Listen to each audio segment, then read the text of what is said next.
Good evening. A bolt out of the blue. That's how unions have described the news that more than 200 jobs are set to go at BAE Systems in East Yorkshire. The firm has announced it's planning redundancies at a number of plants across the country. But workers in Brough are amongst the worst affected. They were told the plans this morning. Anne-Marie Tasker has this report. As workers left BAE this lunchtime, the news was still sinking in.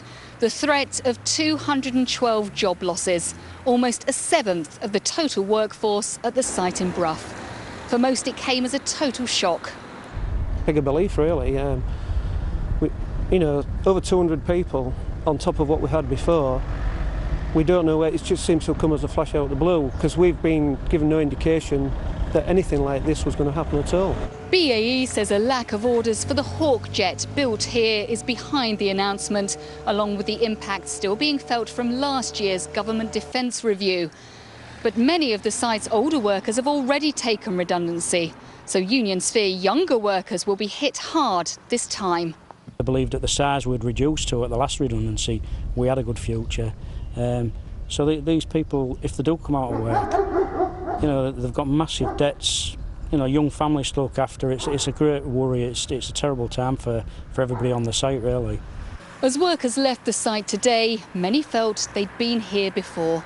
In 2008, 450 jobs were lost at Brough's BAE factory.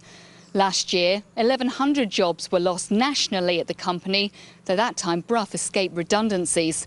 Today, workers were told 212 jobs in Brough are at risk. 2 years ago, Brough had a manpower reduction, and we were told at the time they were being put onto a footing that will be stable in the long term.